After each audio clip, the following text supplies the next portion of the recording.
Hi, all my awesome friends and followers. We're going to be doing something a little differently today. And if you enjoy it, please let me know that you did enjoy it. Give me a thumbs up and leave me a comment. It's going to be you versus you. How to let go of your fears and what makes you happy.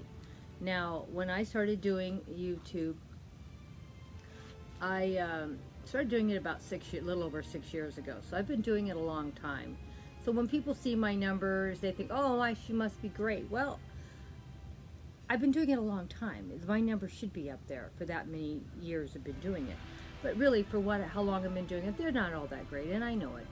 But I love doing YouTube, and most of my problems have been fear. And the reason why my channel hasn't grown as fast as it could have grown is from fear. And we need to overcome our fears. And there were so many things I did in the beginning. It took years for me to get over. And once I got over, and there's still a lot more things I'm still afraid of. I'm still fearful. And it's still hard for me to do certain things. And I'm still learning every day. I'm learning something new. And that's another great thing about YouTube. You're always learning. Even though Grandma's up in age, she has learned a lot since she's been doing it, and I've learned a super lot in the last year or two because I've stopped being so afraid. And we all have to stop this fear because there's nothing going to hurt us.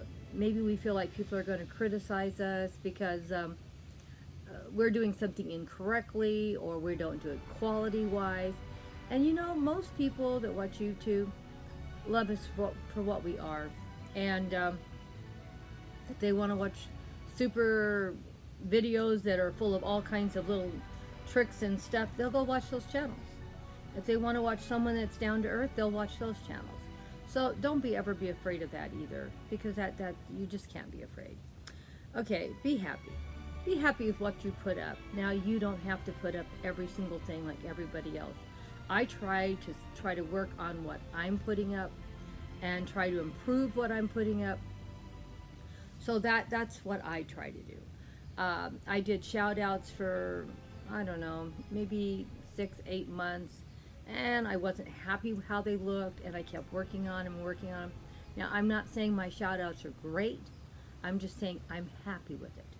So how you see them now is how you're going to see them. I do 5 every week now.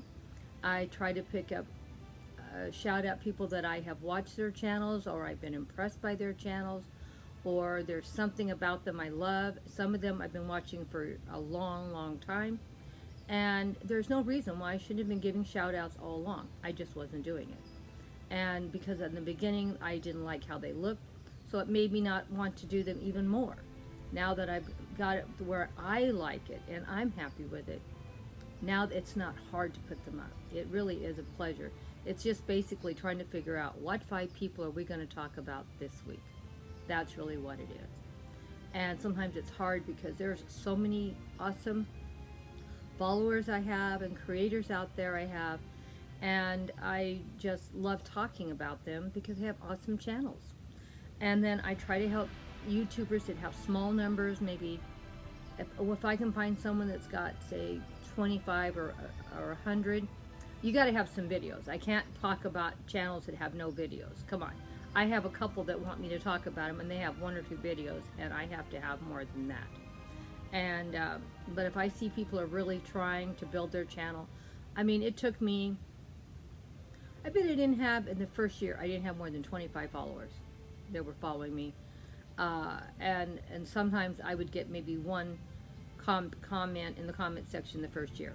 Really, I'm honest, I'm not lying. It was horrible. And but I didn't give up. I kept going forward. I kept putting videos up with lots of content, and that's what you got to keep doing. Eventually, the numbers will come, and I don't know why it is, but it's just the way it is. Now that my numbers are up, I get new followers every single day. They come on my channel, they like it, and they start following me. That did not happen in the first 2 years, not at all. But I didn't give up, and that's what happens with a lot of people. They give up. And the motivation, it's hard to motivate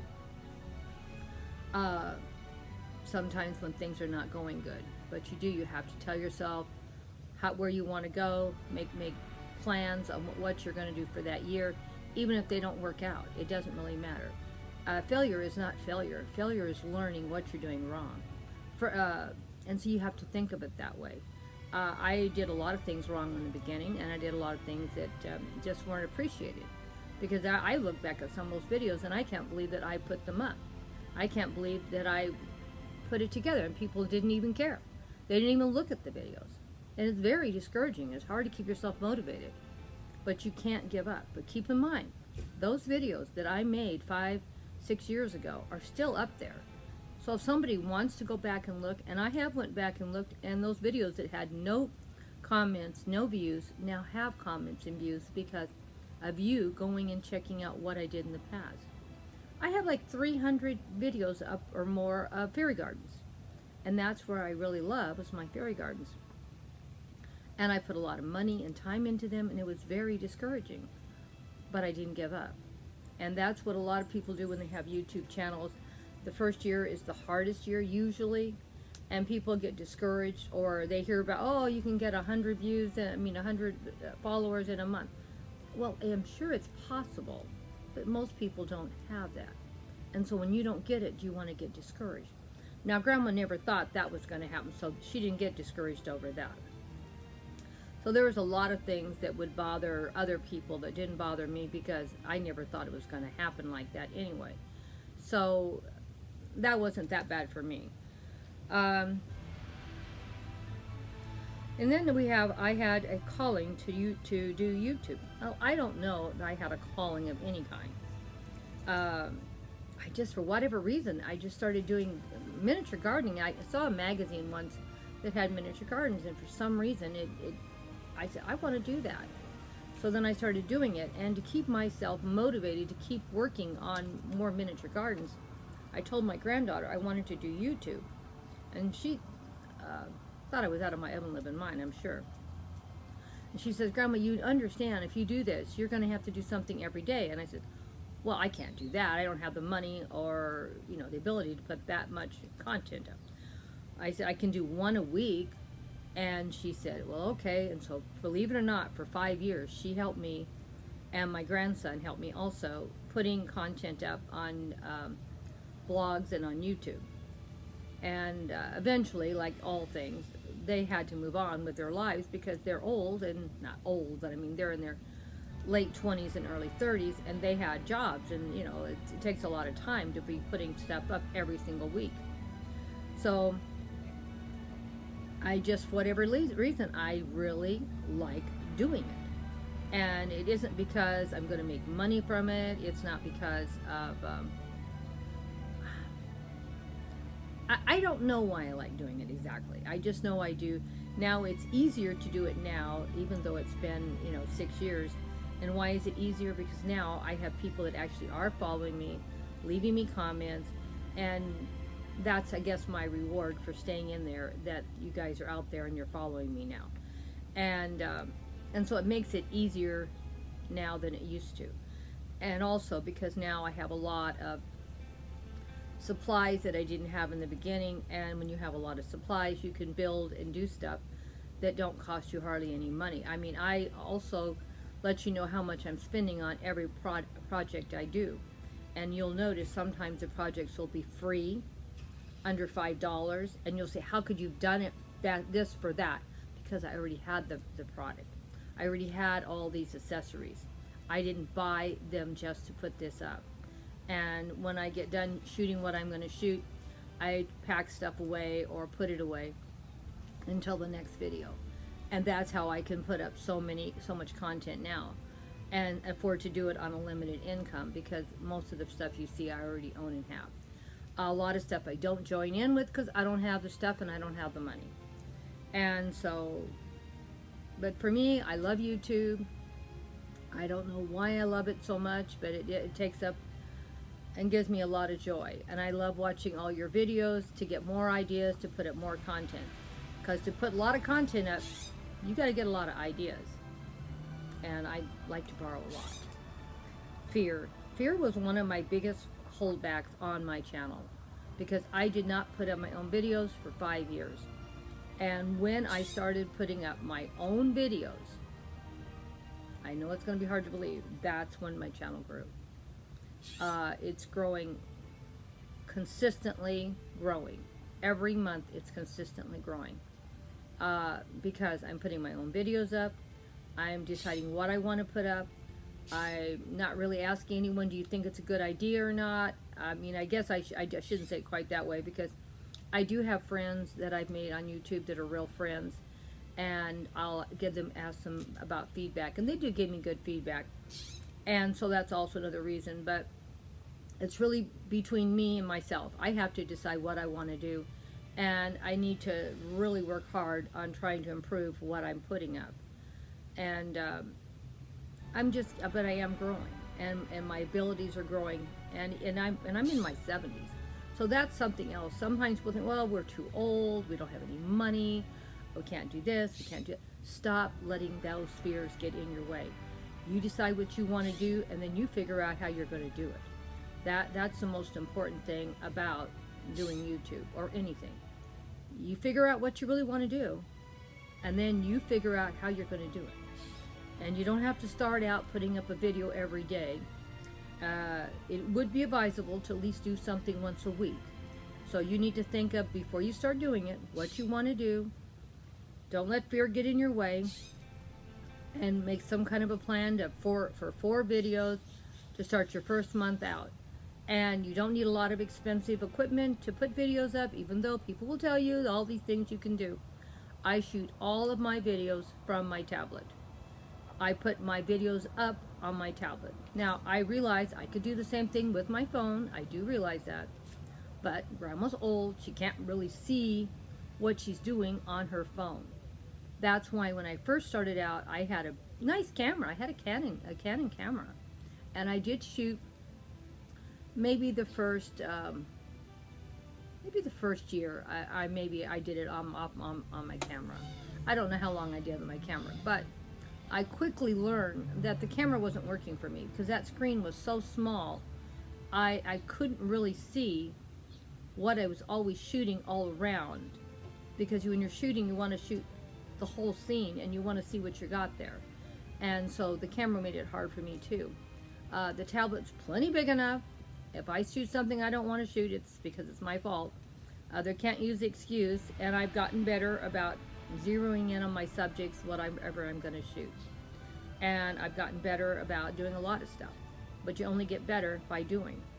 And that's why I said you got to get rid of the fear. Okay, you're going to make mistakes. You're going to say things you shouldn't say. I sometimes have to do 5 doggone talk about it. I don't know how to edit still very well. So when you see something like this video, I had started talking, and I talked until from the beginning to the end without stopping, without editing. And you just do it.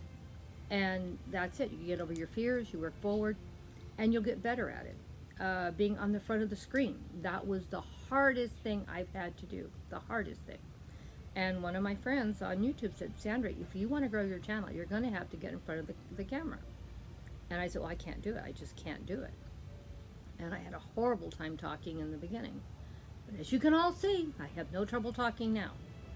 And the only way you get over those fears is just to get out there and do it. And if you have real followers that really care about you, they're not going to care that much if you mess up on a word or you get flustered or something. They're just going to say, oh, look at Grandma, she did this, and go right on and keep watching. And most of the people that follow my channel are super, super sweet. And they're always giving me tons of encouragement. Love hearing all of your comments. And I rarely, ever, ever get anything negative. So that's why you got to get over your fears. People love you for what you are. And if you got something fancy, great. If you don't, great. It doesn't matter. It really does not matter. Well, I guess I've talked long enough about you versus you. Keep in mind, we all have issues. We all have problems. Some people are better than others. But true people, I don't watch channels for the fancy glit things. I watch channels because I like the people on it. And I like what the kind of content they're putting up. And I watch some things that I have no intention of ever going to learn to do. I joined the knitting and crocheting group a while back, And I cannot tell you how many of those awesome knitters and crocheters have put their arms around me and really have helped me a lot, just giving me moral support, just being sweet and kind. Um, I'm never going to be a knitter. I'm never going to be a crocheter. They don't care. They just like me and they're sweet and they're kind. I watch their videos. They watch my videos. I do a lot of gardening, so I've got to be honest, a lot of them like to garden. So that's one reason why some of them come over. I don't know if any of them have ever done any home decor much on their channels, but maybe some of them like a little bit of home decor now that they've seen it. Giving them some ideas how you can fix up a table, because I do my tables simple, most of them. I do most of my tablescapes for two. I don't do big fancy production tablescapes, and a lot of people like it. It sounds funny because when I started doing that a little over a year ago, I look at all these gorgeous tablescapes and I'm never going to do those. And the most big, elaborate one I've ever done was my English high tea. And it did get really big response and it really did well. But that was because I really wanted to do an English tea. And I'm going to do that every year from now on because I love doing it for some reason. But I'm not going to do all my tablescapes big in production because it's a lot of work, a lot of money, and I don't have either. And I really am not a fancy person. I got a very small house, very small tables. Everything I have is small. Even my garden is small. And but you know, a lot of people don't care about that either. That's something else you got to stop getting afraid of. I have a little 1,000-square-foot home with 3 bedrooms and 2 baths. So every single room is tiny. And I live right in town in California, and you don't get much for your money in California on property. To live here is very, very expensive. So most people live in very small homes. I'm not saying people don't have big homes here too, but you got to have a lot of money. And Grandma does not have a lot of money, and it's very expensive to live here. So, but you know, people don't seem to care. And that's what I'm telling you. Stop worrying about having a big fancy home, big fancy acres, you know, like I have gardeners that watch my channel, and I know I have a small yard, and I'm not a great gardener, but they don't care. And you know, I watch some of these gardens, they're just so beautifully put together, and true really gardeners, not me, but other ones, and I love watching their channels. They do give me ideas. I have to miniaturize everything because I can't afford to make things that are that big or expensive, but I can make small little things. Same with the tablescapes. I make tablescapes for 2, and I do miniature gardening. I can make a little miniature garden. Even that can cost you a lot of money, but I can do a nice little miniature garden for not too much money, and that's what I do. Stop letting fear get in your way. Move forward with your channels. Don't give up. The first year is the hardest year. But keep in mind, those videos you put up now in that first year are going to be on YouTube forever. Eventually, someone will start watching them like they are on my channel now. And you can go back and you can see comments that were no comments at all 5 years ago. You can see people are actually viewing it and enjoying it. So my reward for all those videos that I did 5, 6 years ago that nobody cared about are caring now, and they're watching it now. Love you all. Hugs and kisses to all my awesome, awesome followers. And I appreciate everything. Don't forget, give me a thumbs up if you thought I did a good job. You versus you. And we'll see what Grandma does next time. You know, Grandma's always trying out new things and seeing what you guys enjoy, and that way she knows what to put up. Please leave me a comment what you thought could have been better, how I could have improved upon it, and maybe we'll try to do you versus you next year and see what improvements Grandma does on her video on it. And then she will also have something to tell you what she's improved and what fears she got over. The big fear I got over this year was getting in front of this tablet, putting it on video, and sharing myself with you more. That was the big fear, and there was nothing to be afraid of. Nobody was mean to me, nobody was bad, nobody said anything negative. They're just sweet as can be. So, stop being afraid. Your YouTube The followers out there that like you are going to like you just as well in front of the camera and or in back of the camera. They don't care. Bye bye for now, and I have some new ideas for 2021 that I'm going to do on my channel that are new, and I hope you're there to watch me show you what I'm going to do next year. And that's the whole thing too about don't be afraid to try out new things. You're never going to know if somebody's going to like it until you try it. I never did a tablescape before last summer, and I'm shocked that people like it. Okay, that's it for us. Wrapping it up. Love y'all. Bye-bye. Kiss, kiss.